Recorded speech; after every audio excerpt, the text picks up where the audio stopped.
அன்பு நண்பர்களே, அனைவருக்கும் அன்னை சமையல் உமாவின் அன்பான வணக்கங்கள். இன்னைக்கு அன்னை சமையலில் பார்க்க போகிறது பிரிஞ்சி ரைஸ்.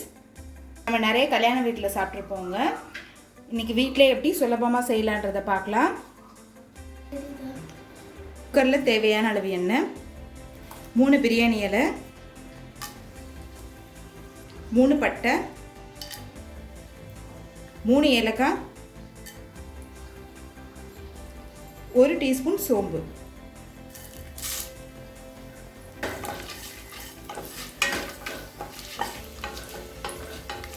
நீளமாக நறுக்குன்னு ஒரு வெங்காயத்தை சேர்த்துக்கலாம்.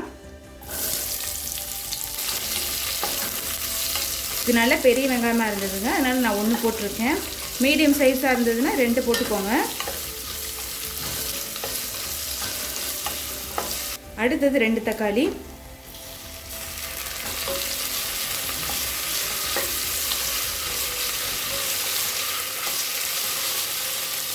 தேவையான அளவு உப்பு,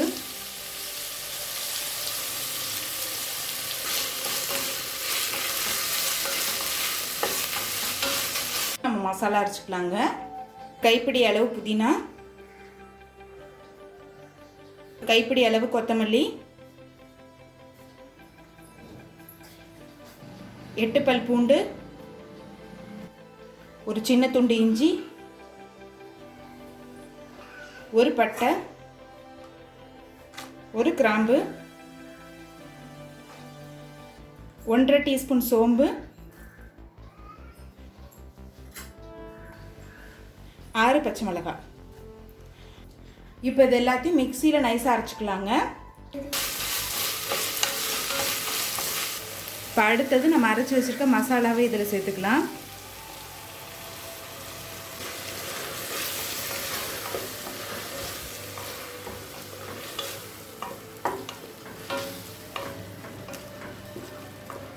நல்லா பச்சை வாசனை போக வதக்கிக்கலாங்க.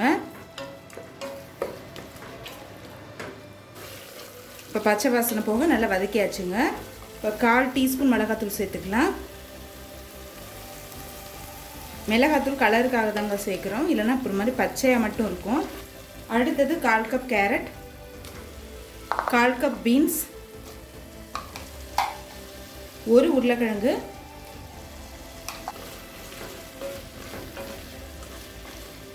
இதிலே நீங்கள் பச்சை பட்டாணி, காலிஃப்ளவர் கூட போட்டுக்கலாம்.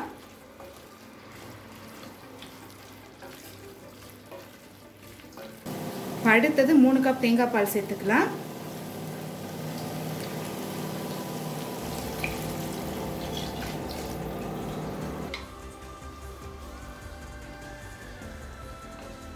அரிசியை சேர்த்துக்கலாம். பாசுமதி அரிசி 20 நிமிஷம் ஊற வச்சு சேர்க்குறேங்க. நான் பாஸ்மதி அரிசியில் பண்ணுறேன், நீங்கள் விருப்பப்பட்டீங்கன்னா எந்த அரிசியில் வேணால் பண்ணலாம். பச்சை அரிசியில் கூட பண்ணலாங்க. நீங்கள் எந்த அரிசியில் பண்ணாலும் பிரிஞ்சி சாதம் டேஸ்ட் ரொம்ப நல்லாயிருக்கும்.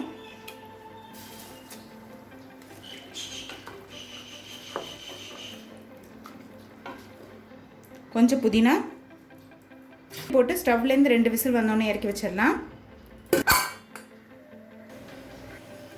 குக்கர்லேருந்து 2 விசில் வரத்துக்குள்ளே ப்ரெட் எல்லாம் பொரிச்சுக்கலாங்க.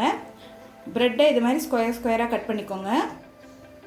இப்போ எண்ணெய் சூடாயிடுச்சு, நம்ம ப்ரெட்டெல்லாம் போட்டுடலாம்.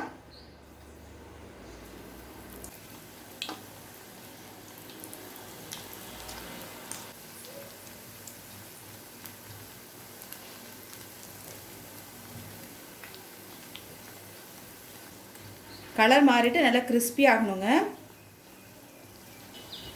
இப்போ கலர் பாருங்கள், நல்லா மாறிடுச்சு. இப்போ இதை எடுத்துடலாம். இப்போ குக்கர்லேருந்து 2 விசில் வந்துருச்சுங்க. இப்போ கொஞ்சம் கொத்தமல்லி சேர்த்துக்கலாம். இப்போ நம்ம பொரிச்சு வச்சுருக்க ப்ரெட்டையும் இதிலே சேர்த்துக்கலாங்க.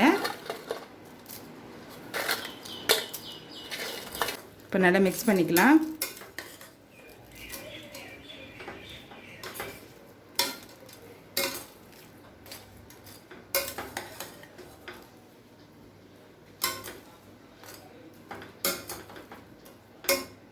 இது கூடவே கொஞ்சமாக நெய் சேர்த்துக்கலாம்.